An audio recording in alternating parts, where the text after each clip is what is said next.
Good morning. This is Anthony Parent of IRS Medic. Today is Tuesday, January 30th, and thank you for joining us today. We have a fantastic episode. This episode took a turn. I was originally investigating the OECD and what that was all about, and I've come up with more research as I dug a little deeper. The question we're going to go over today is the European Union secretly carrying out U.S. tax policy and U.S. foreign policy as well? And this is sort of the whole reason how I thought about this. This channel, we talk about FATCA a lot, the Foreign Account Tax Compliance Act. We're intimately familiar with it, and certain things just never added up about it. And one of the things that surprised me about FATCA was that all these other countries went along with it. When the law was proposed, I said, this is ridiculous. You can't get these foreign countries all to kowtow to what the IRS wants. You can't get that to do. That's not going to happen. These people are going to laugh it out. But that didn't happen. All these countries did go along with FATCA in lockstep. Why? Why did that happen? And then again, why did the EU, and now it's implemented, and then with the GDPRs and all the Privacy Act, why did the EU act in a manner completely contrary to individuals, to the country's rights, and in violation of the privacy rights? It made no sense. And we had one positive news for GDPR, but then now it's quickly overruled. So, and then why are countries around the world forcing their banks to send sensitive information to the IRS? By the way, who never asked for it, we'll get into that more, and not at all guarantee security in any way, shape, or form. And here's the thing I want to go over. I just want to share my screen here. I want to show you one of the stories that just came out yesterday, and this is pretty amazing here, and it's shocking, and not in a good way. Not in a good way. Here, let me get, which one is it here? Let me get this right window up here. Here it is. I think this is it. Let me get to the right screen there, and hopefully we have the right screen. Nope, not on the right screen, are we? Nope, I'm on the wrong one. Hang on one second, folks. Let me get the right screen for you here. And this is what I don't like when this, because I'm in Chrome. That's why. That's the problem. Don't go into Chrome. Don't go into Chrome when you do this. It drives me nuts. That's why I don't. Yeah, that's why I hate going. Yeah, it goes and does that to me. Don't go to Chrome. So let me go back to, here we go. I can do this. Wrong one. Excuse the technical problems there. And there we go. That's what this, here we go. This was a case that just came out yesterday.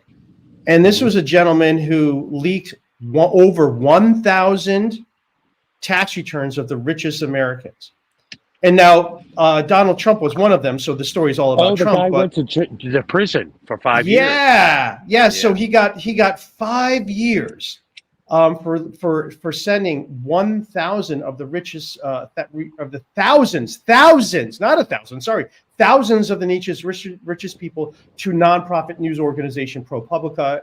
ProPublica is just George Soros. That's a George Soros NGO.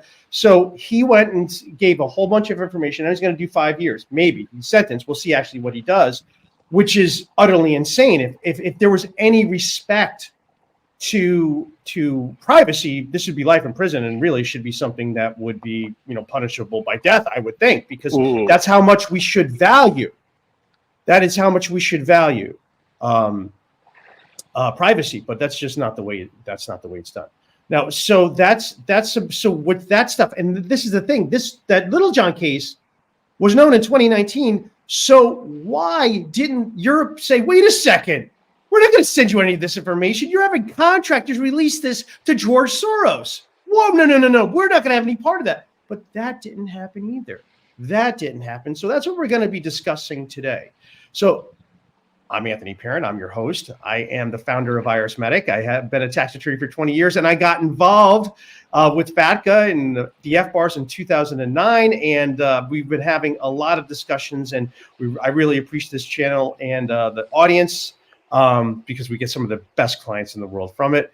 Want to introduce my guest, John Richardson, the great John Richardson. Wave to everybody, John. Hello, John. He is, you can find him on citizensolutions.ca, along with Keith Redmond, consulate to an advocate for Americans overseas. And you can find him on his Facebook group. And by the way, links to John and Keith, they're in the description below if you're watching on YouTube. So, gentlemen, And the Facebook group is American Expatriates for Residency-Based Taxation. there you go. Yeah, that link is down below. Thank you so much. So, Keith, good morning to you. How are you doing? Are you ready? Are you ready for this discussion? I am as ready as ever. Yeah, right on. John, good morning to you. Are you ready for this? So, I'm starting off with a pretty big, I think this is a big topic here. I didn't expect to go this way when I started doing this, but I want to start off with, look, I think if we actually think of these arguments back and say, if I was saying a lot of these things and the date was November 10th, 1989, people would be like, oh yeah, right. That's totally legitimate. And that's something to think about, what the Cold War really was, what the Cold War sort of excused the American, what the mandate the Cold War gave. Because here's some things I found in this, and I want to share these with you guys, that the use of covert operations, like where did the European Union come from, right? Because, here's the situation we have. We have the Americans fighting the Nazis, right, with our strongest ally, the USSR. Then it seems like weeks later, our actual wars with the USSR, and it's convenient because now America now has a mandate to stay in Europe and to become actively involved in making sure that Europe is stable thanks to the Cold War that just sort of happened to happen. Isn't it amazing? And so here's some links I want to share with you folks, with you guys. This one right here is this article, the OSS, CIA, and European Unity. Found this article, and this is the thing that we find out. Where does a European Union come from? And well, it's actually more of an American idea. Now, this American idea, if you discuss this in intellectual circles in the 1940s and 50s, oh yeah, we should be there. And here's the quote I want to have, and Keith, I'm going to send it over to you for your comments after this. The use of covert operations for the specific promotion of European unity has attracted little scholarly attention and remains poorly understood. So, Keith, what do you think of this idea that the European Union is actually potentially an American idea? I think yes and no, and I hate to be wishy-washy on it, but okay, because the genesis of the European Union was the European Coal and Steel Community, and that was done by the Treaty of Paris, and it was established in 1951.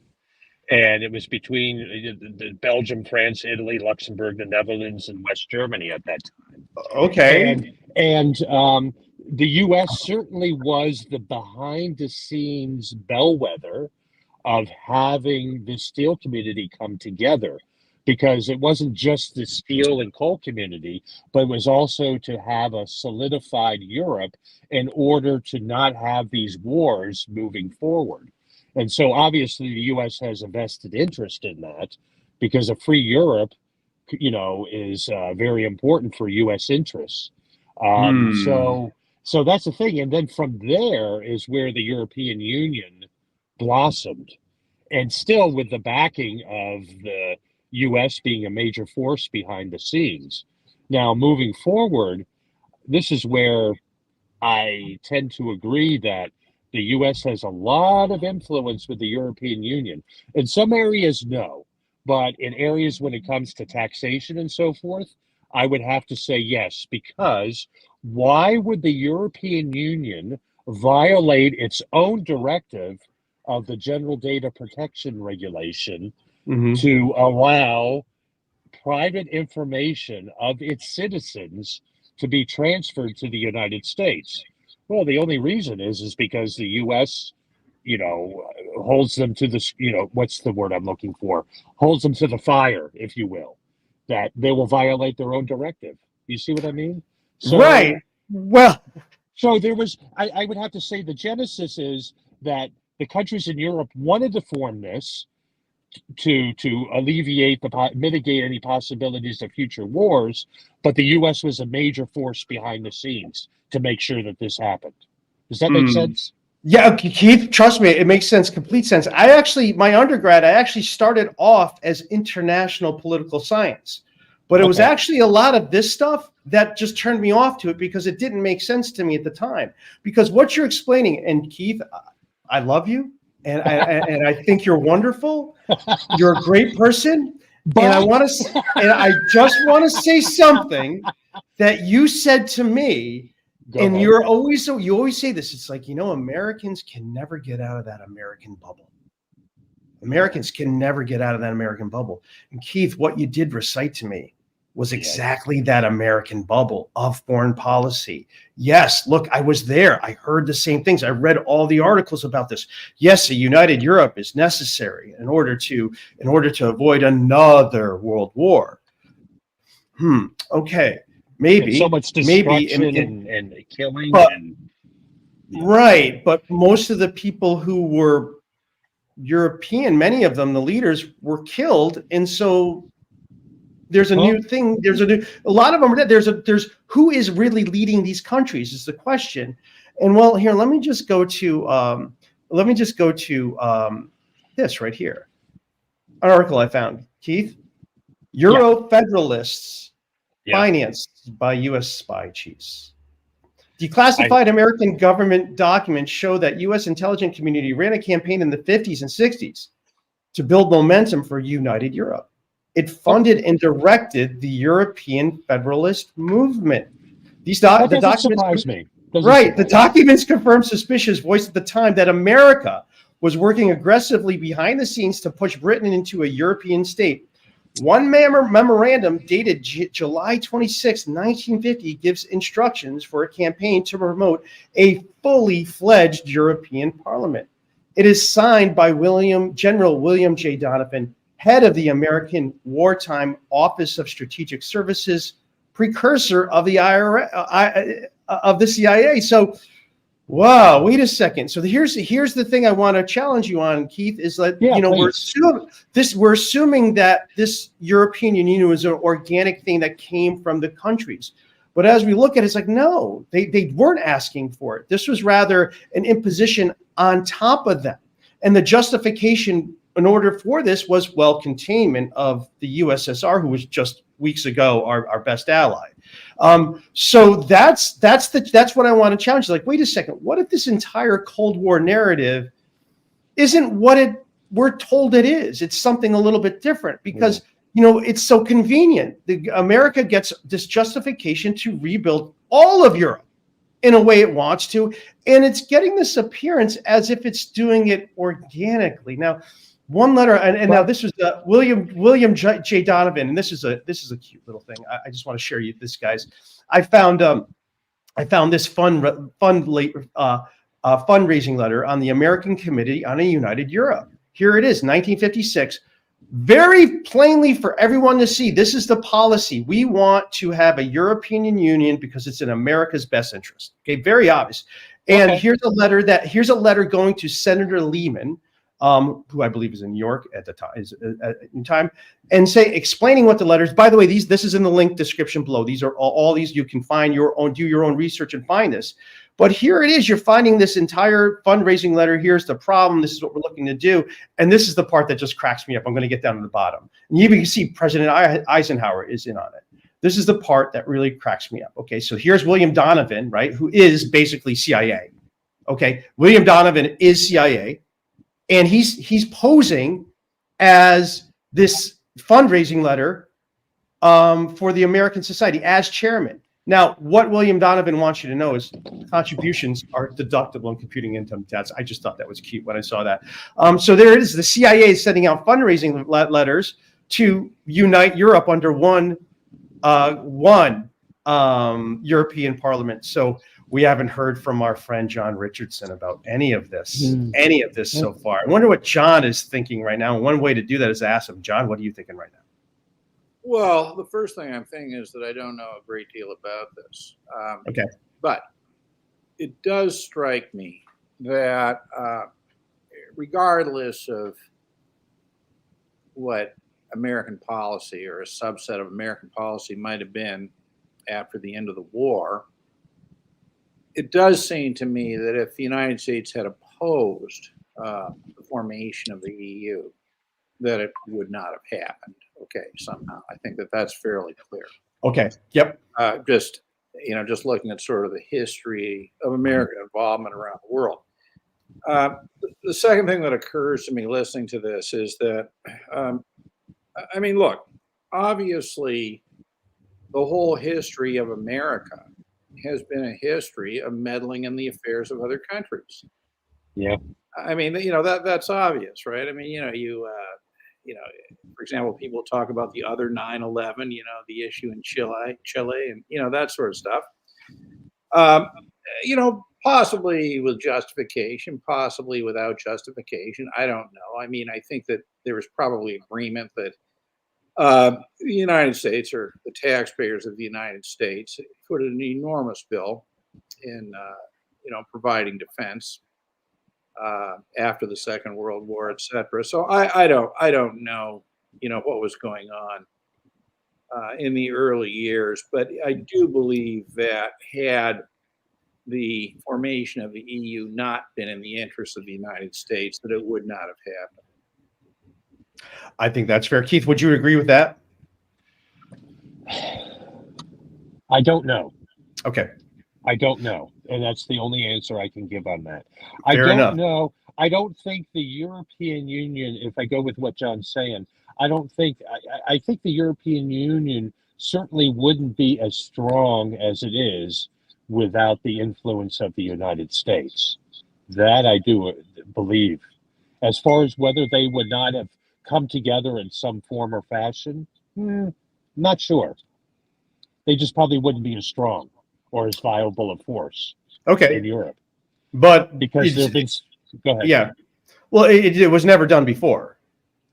No, it was never done before, of course. So, and now all of a sudden, there were two Right. world wars, and Europe was not a bastion of peace for centuries. Correct. So there comes a time where, hey, I know, isn't it? But there's been, I have so many things to say, but it's hard to formulate the words.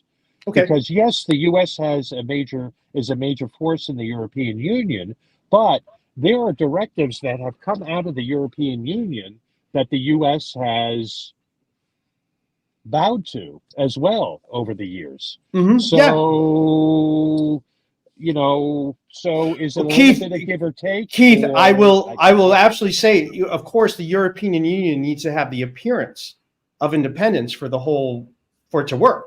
Of course, they're going to. They're not going to say, "Oh, by the way, we're controlled by America." They're not going to say that. They're going to, they're not going to say that. So we can't expect to get the truth from, we're not going to get the truth from what they say. We got to kind of watch what they do, right? We got to watch what they do. I do believe that the European Union is controlled by America when it comes to fiscal policy. Perfect. I do believe that because they see it with the work that we do.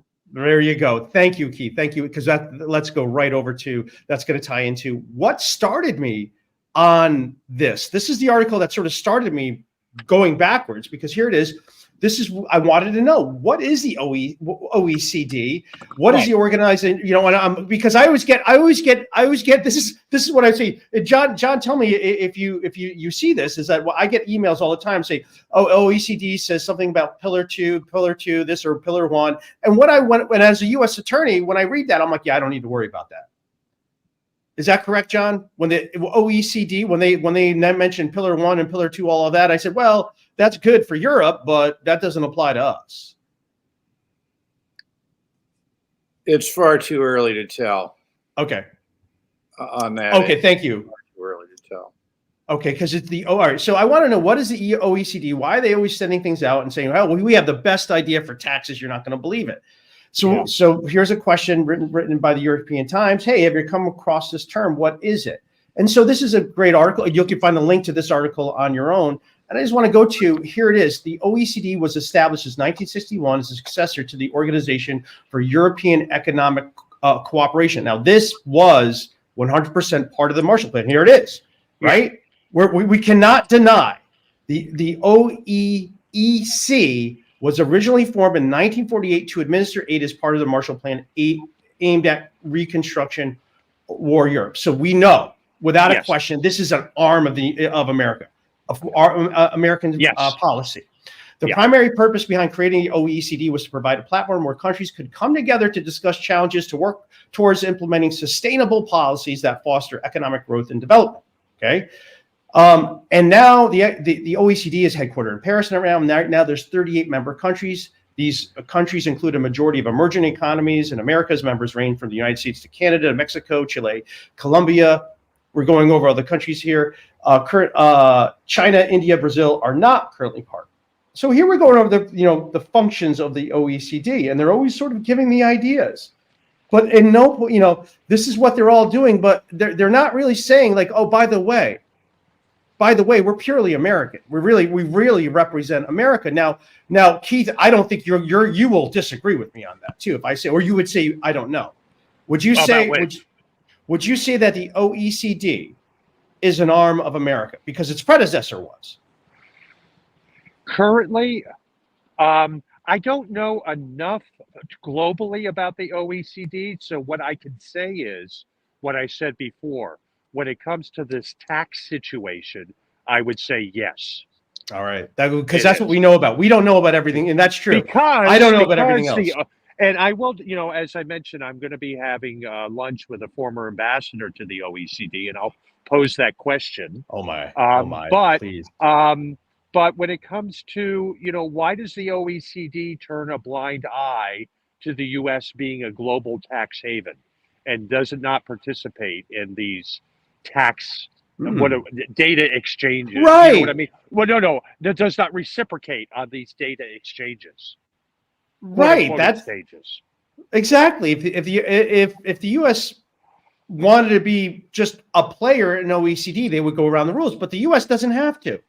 Everyone else has to, but the U.S. sort of, no, you guys can do all that information sharing, but we'll do it our way. And that is what we do know. So the OECD does favor America. Would that be a fair completely? Well, yeah, especially it gives different rules. And I'm thinking I'm only talking about for me under the umbrella of fiscal policy, because what's the reserve currency? It's the dollar.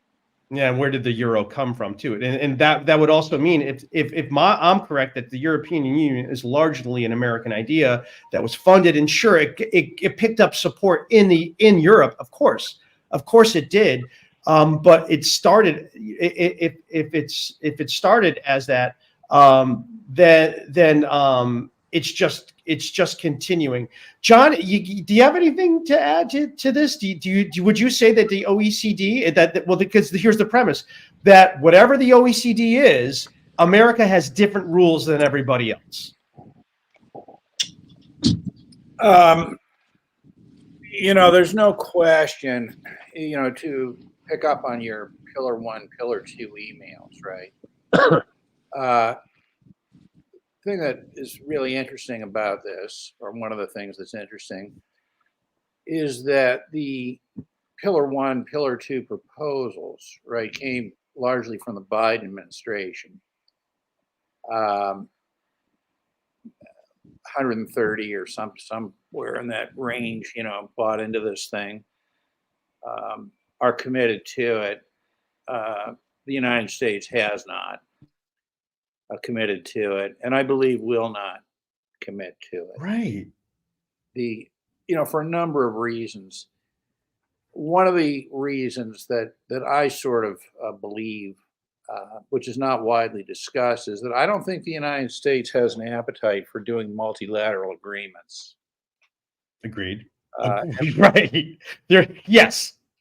And we see this played out, the whole FATCA thing, which is a unilateral U.S. law trying to be imposed on other countries, versus the CRS, which is this major sort of multilateral agreement. And I don't really, sure, there are plenty of differences between FATCA and CRS, but I think that at the end of the day, right, when the rubber hits the road, the reason why the United States will never join the CRS is precisely because it's a multilateral agreement.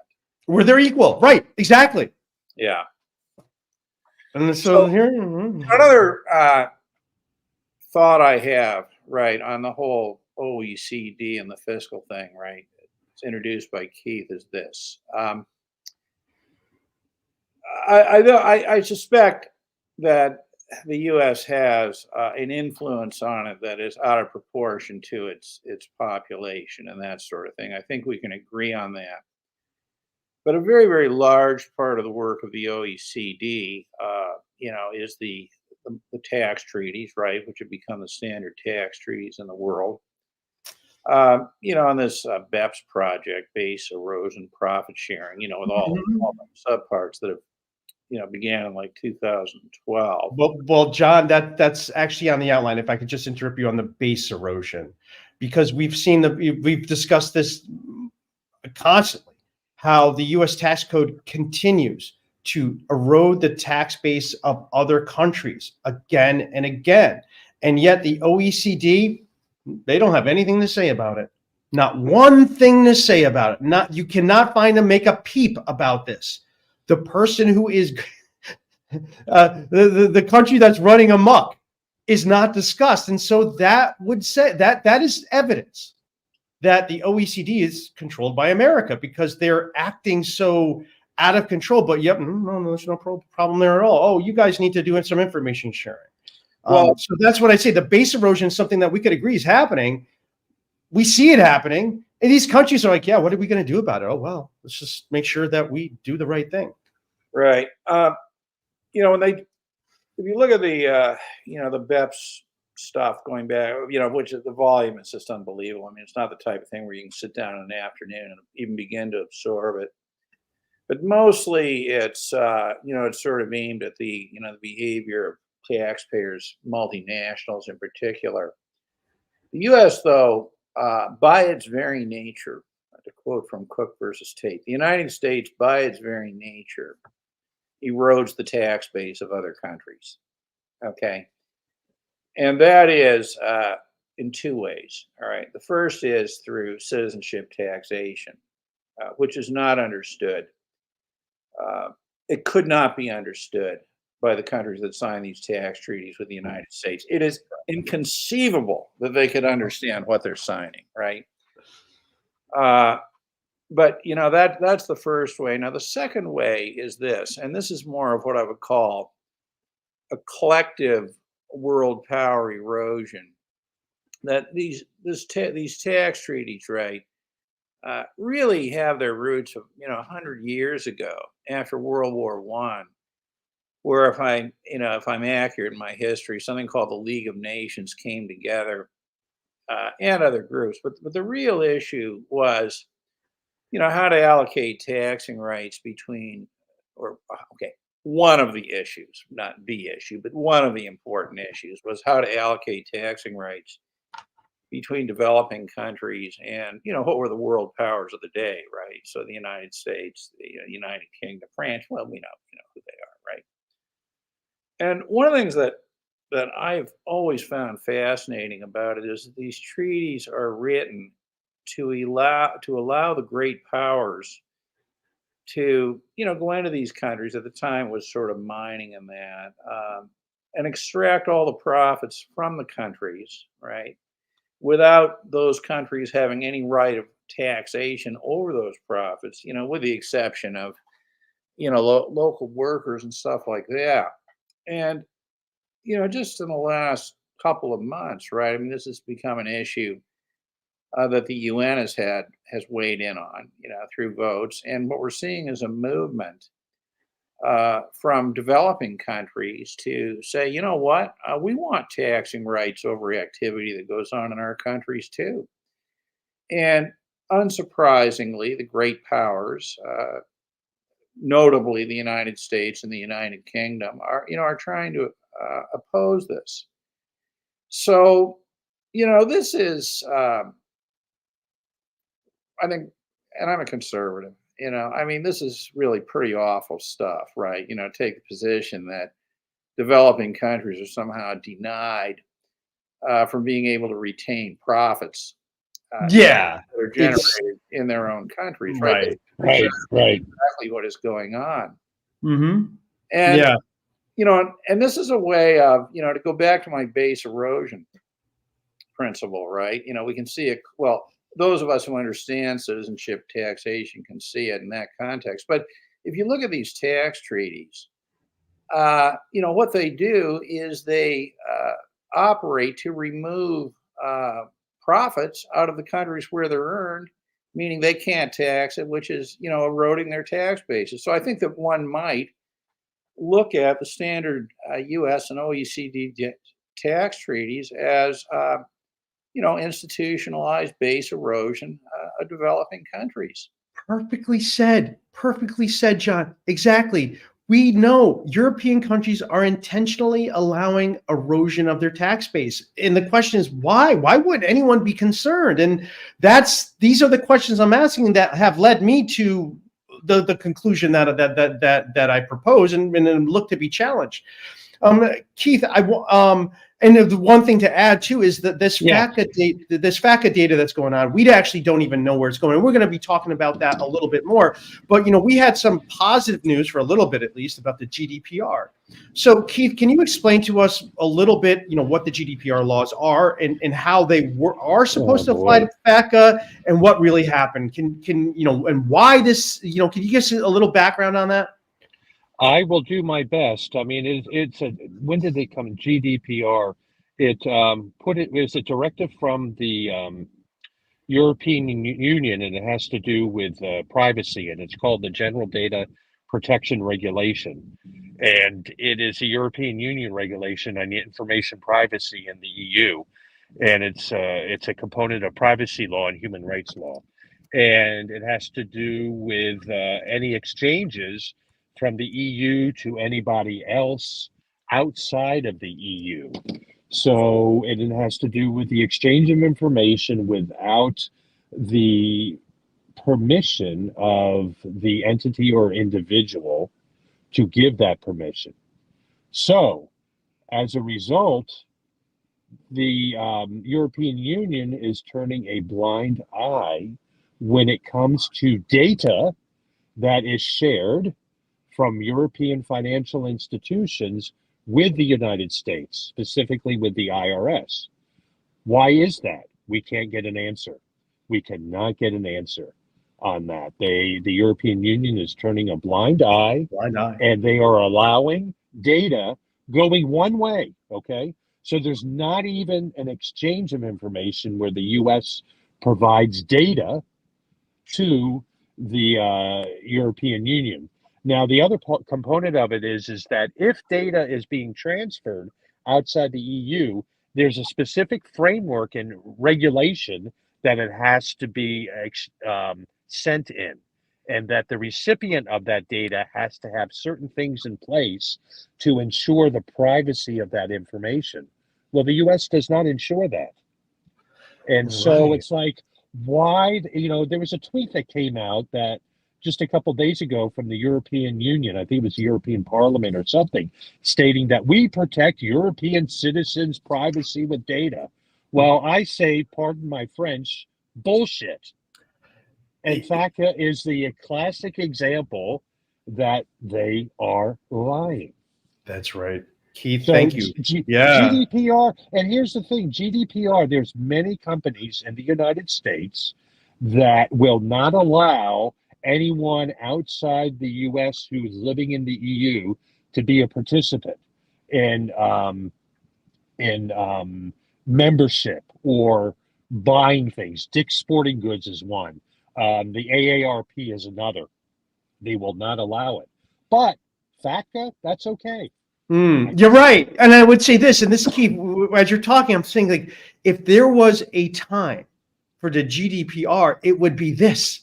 This is actually the most important time for it, because but now, I mean, this information is not secure. We know that. We know it's not secure. Right. Now, I just want to not just leave it there. Now, as you know, we have, I think, and I hope I have this correct, because I know it, Fabian Lahagra with the Association of Accidental Americans, they have been bringing lawsuits about this from on a country EU member state level up to the European Court of Justice. And there's a case that is going to be heard in the European Court of Justice on this. Well, Well, now, Keith, maybe you could ask your friend, because here's a comment from Suzanne. Trying to get a Yeah. European politician to admit the U.S. has been gaming the system with CPT, FATCA, everything else, only harm in any significant view. Yet they turn a blind eye to keep the U.S. relationship sweet. And I'm just going to say this because, hey, Yeah. look, you guys know where my theories are. But I would say this: it is a known fact that the Central Intelligence Agency has assets in the U.S. government. Senators, congressmen, who they are, we're not exactly sure, but it is a fact that they do control that. So it's like, you know what? It's like, well, how easy is it to control a European politician? Get a little blackmail on them. It's pretty easy. And there are a couple who stand out from that, like Sophie, and I can never pronounce her surname, but she's a member of the European Parliament from the Netherlands, Indveld or whatever. And I would she's love to get been her opinion. Yeah, and I'm working on Yeah. her. She's been outspoken on this issue, and bravo to her. Her perspective would be fantastic Yes. to hear, right? Yeah, Exactly. So now, so we have this complete wild violation of GDPR that makes no sense according to the law. It makes zero sense. And then Keith or John, maybe this is something you could talk about: the lack of tax information exchange with the U.S. You mentioned it a little bit before, but that the Europe has these common reporting standards, and we don't really necessarily go along with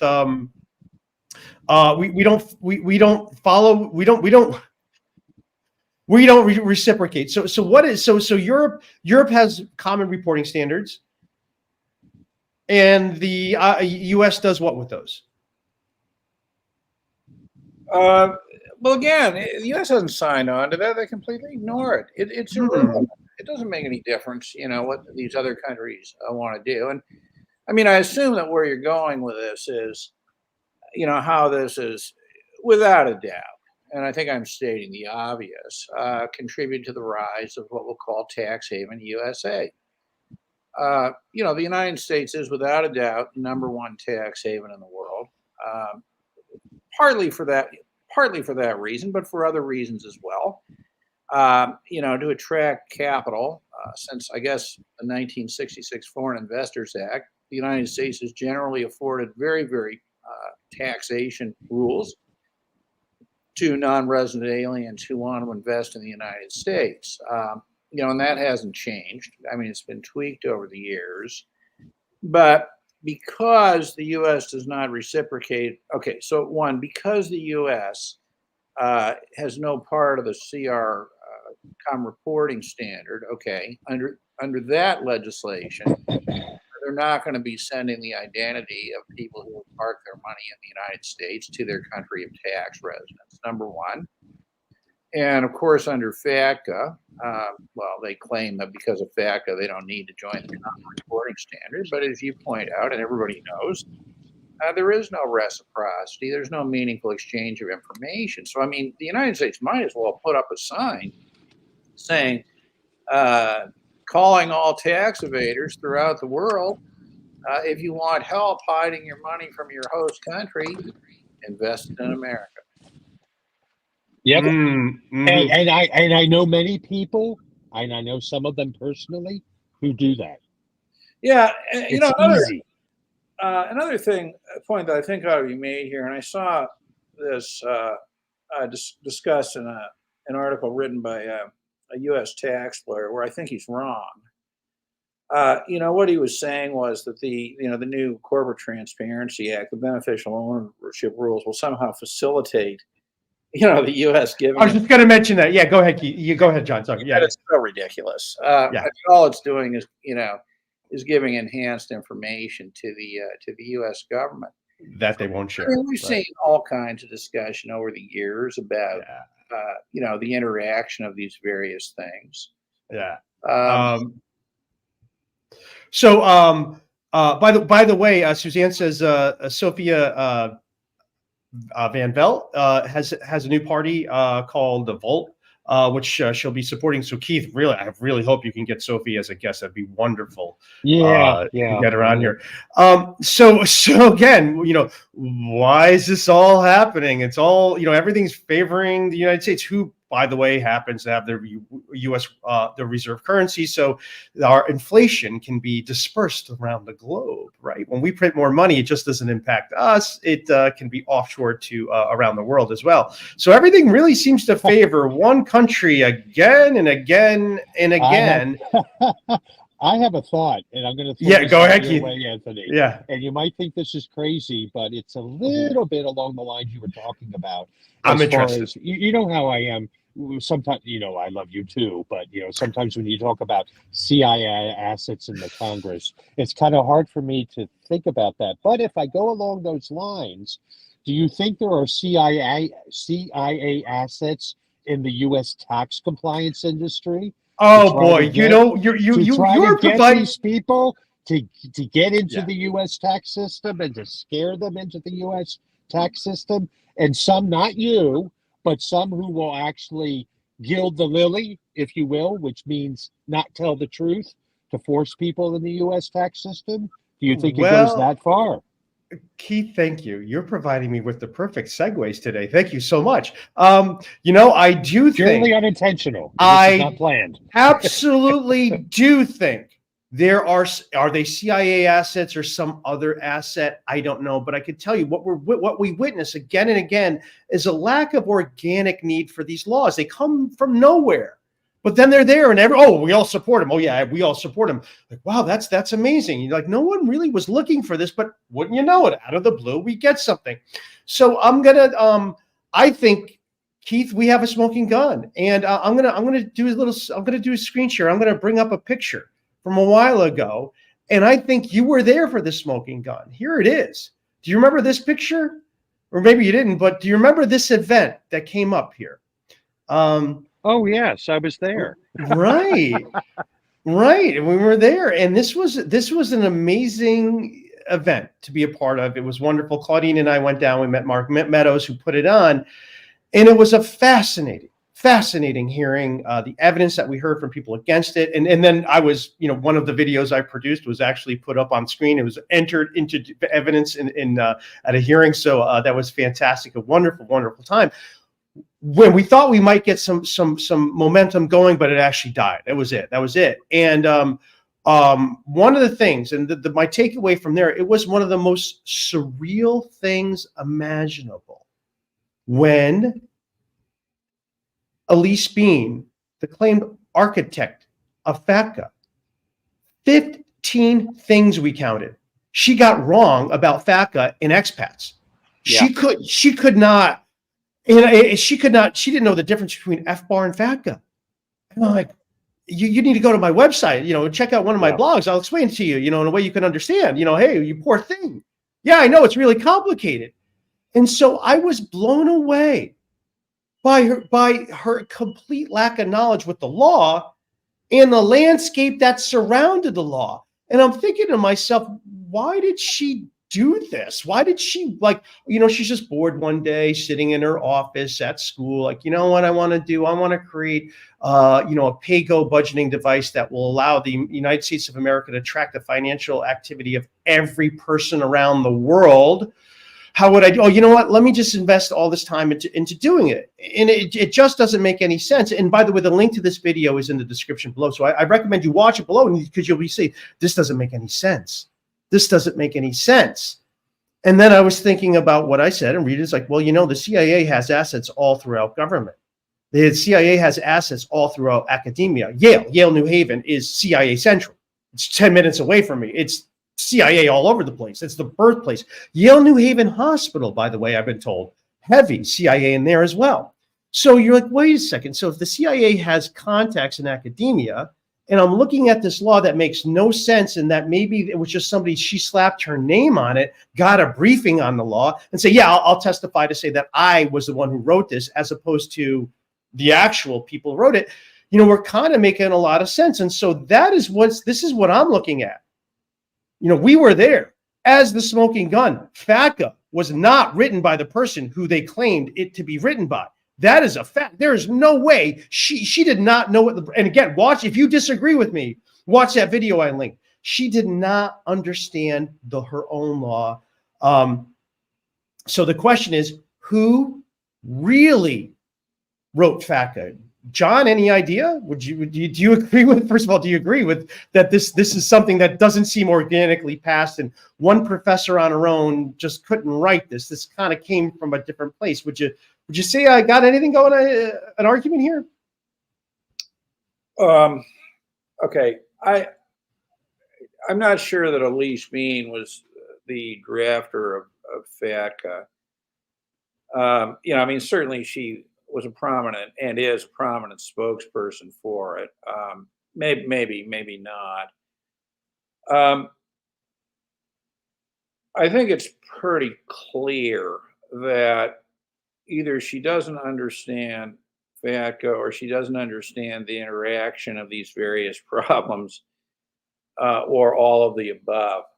But I was at a hearing also, and one of the things that I remember from it,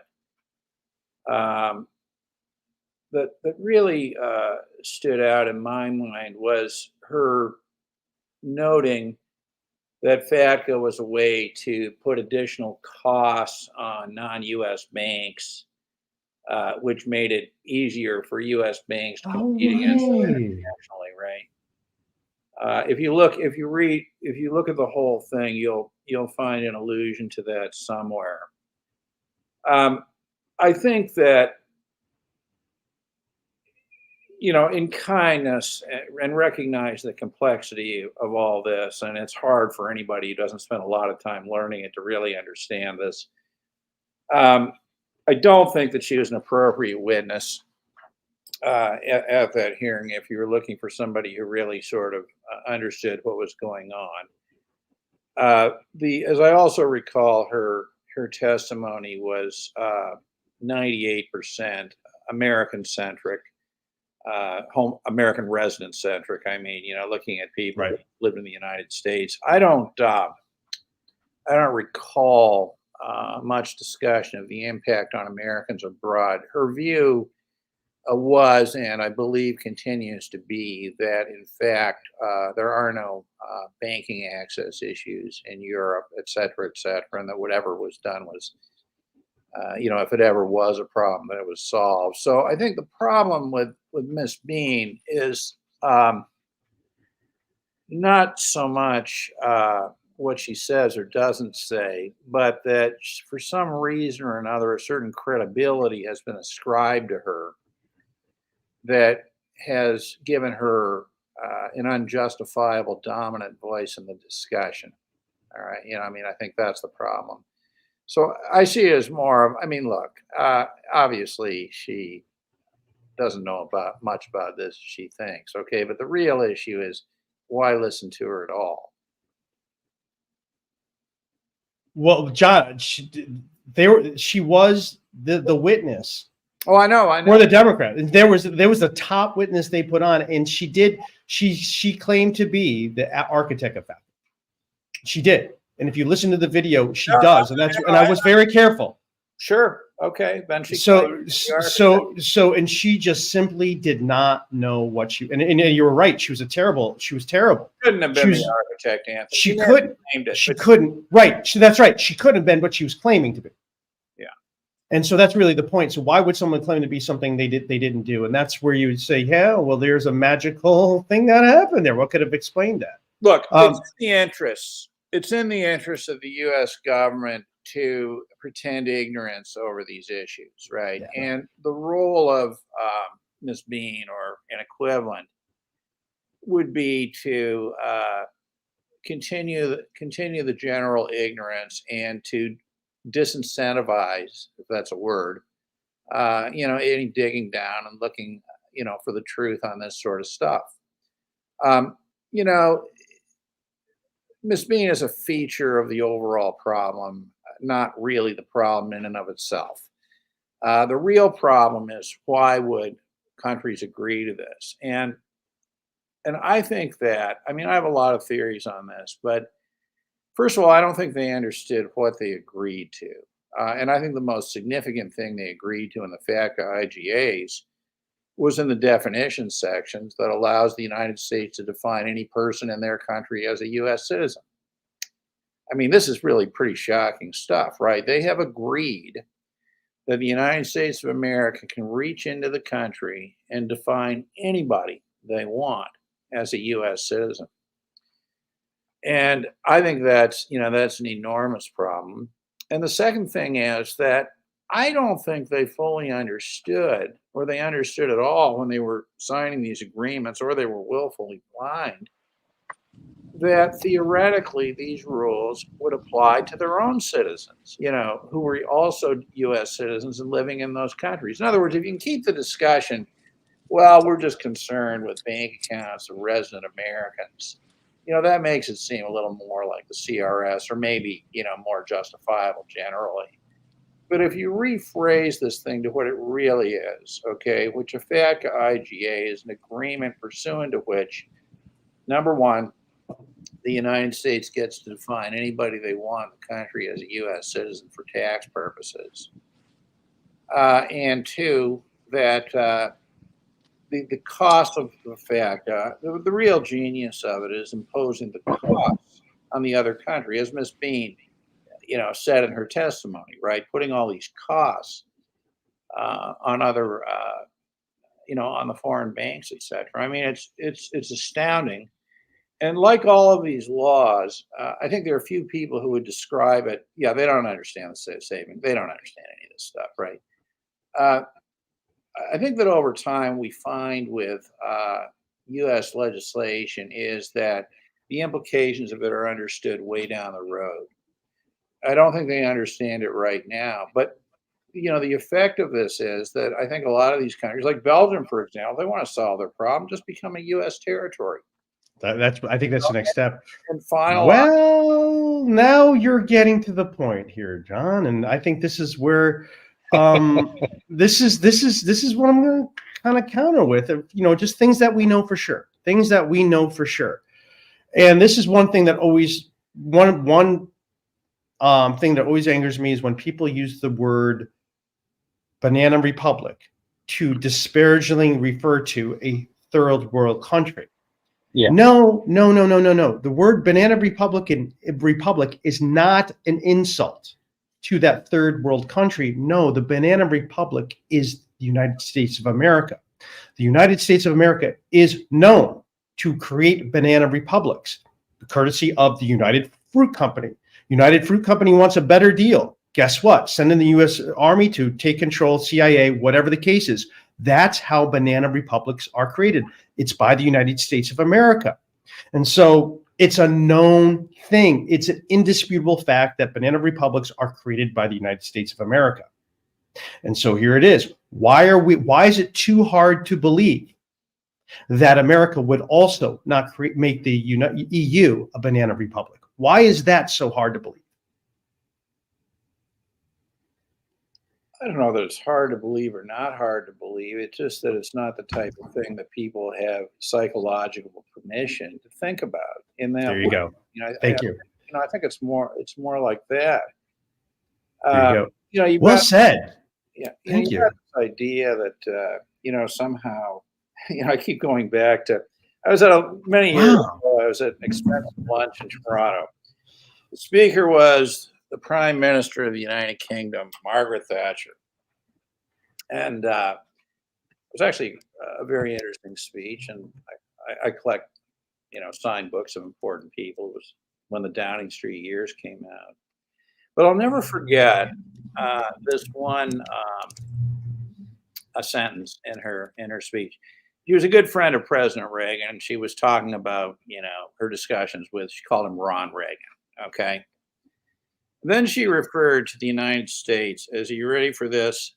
That great citadel of freedom and justice. And, that's sort of, well, I mean, it's clearly habitual thinking, okay? Leaving aside whether it's true or not, it's habitual thinking. But if you are regarded as this great citadel of freedom and justice, which, is, I think, really, really hard to agree with, okay? But oh, yeah. Assuming that you buy into that, then things like FATCA, IGAs come with a presumption of moral legitimacy. And the whole premise of citizenship taxation enforced by FATCA, et cetera, is to reinforce and extend immoral legislation, right? I mean, I don't see how any possible argument can be made to the contrary. And by the way, to be fair, I'm not singling out, we just happen to be talking about the United States, okay? I'm not singling out the United States necessarily. I mean, I think that all governments, to some degree, try to turn morally illegitimate behavior into somehow legitimate behavior.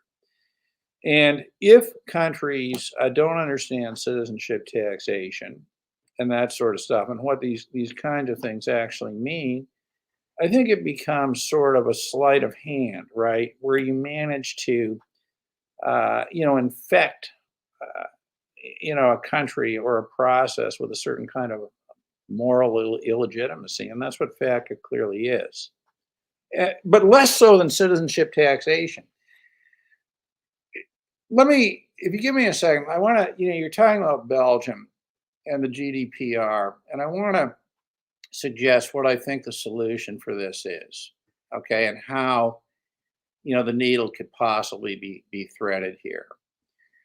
And I think it's something like this, right? Now, if we look at the GDPR, and you can help me through this, the two of you, I think that we would have to agree that the view of Europe, the view of the public, the view of everybody supporting it is that it's a clear, loud expression of public policy that information should not be presumptively shared. Agreed? Agreed. Okay.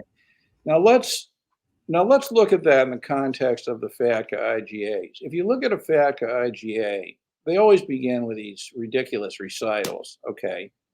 They say, well, whereas the United States and Belgium or this country, we have a tax treaty that includes information sharing, blah, blah, blah. And, so they tie the transmission of the information to the existing tax treaty.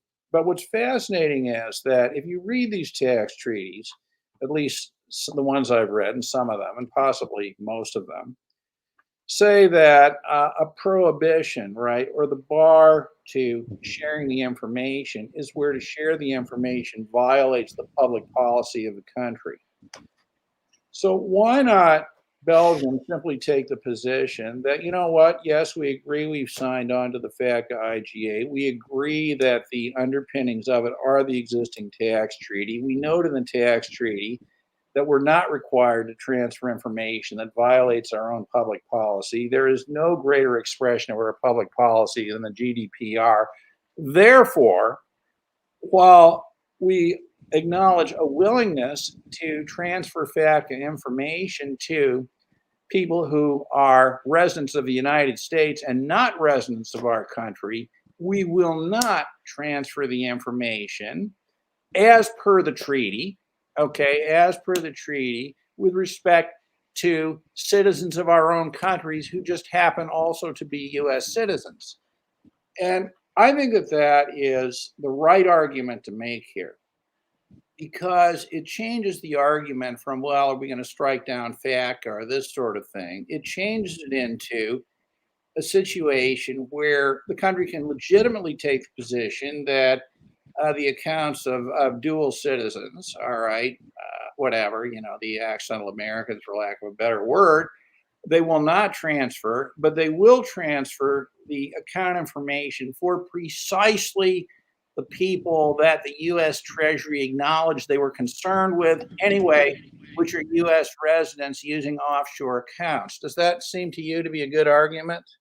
That seems like a pretty good argument, but getting that to happen, because that seems like pretty solid to me. But John, I think you said something so powerful before, and I just want to get this back out here because it sort of explains.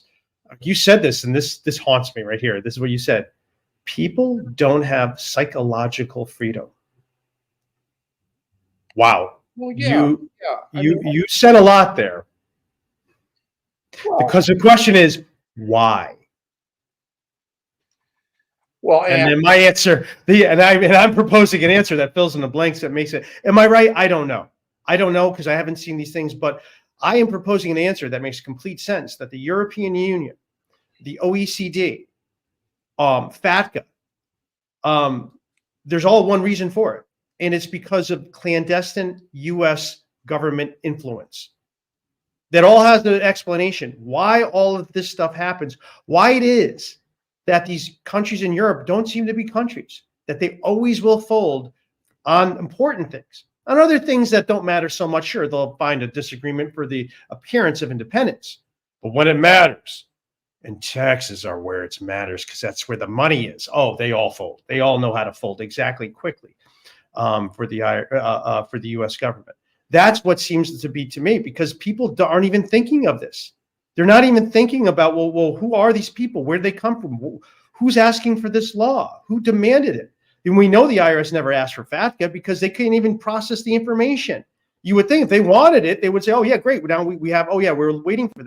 But it's not like they really wanted it. So where did it come from? And I think, when we look to history, we're seeing, oh, boy, this is, clandestine behavior of the government. It makes a lot of sense to where we are. Now, whether or not you agree with my... Came from go ahead, John. the Obama administration, okay, and it was associated with, the Swiss bank stuff. I mean, that part of it is fairly clear, right? That's where it came from. It came basically from, the U.S. Treasury, the Obama Treasury, okay? Yeah. They didn't invent this, guys. I know. Anyway, we're out of time. And Keith, go ahead. Keith, go ahead. Final comments, Keith. Well, it's just a thought that just came to my mind. If the EU is if the U.S. looked at the EU as a true partner, then why would they have to, with these FATCA IGAs, state that if you don't succumb to our will, there's going to be a 30% withholding penalty on any U.S. sourced, exchanges of money. Do you see what I mean? If it was a true partnership, that wouldn't have happened. The U.S. is doing its influence. We want our way, and we're going to force you to do what we say. Exactly right. Right? That's exactly right. And thank you very much, Keith. And now, in practically speaking, we know how much this is impacting people. Oh my God. Beyond. And so next week, next Tuesday, we're going to be doing a Q&A on renunciation. More and more Americans are renouncing because of tax situations, and their concerns aren't really taken seriously by everybody, but they're taken seriously by us. We take them very seriously. Having to renounce your U.S. citizenship is a big deal. It can feel like a big deal. We've helped a lot of people through it, and for a lot of people, it makes sense. And we're going to be going over some Q&A with that to help people guide people through the storm. Which I think is good, because I've been getting a lot of inquiries about renouncing and upcoming inheritance issues. Yes. Okay. I've been getting quite a bit on that. So that'll be some good discussion.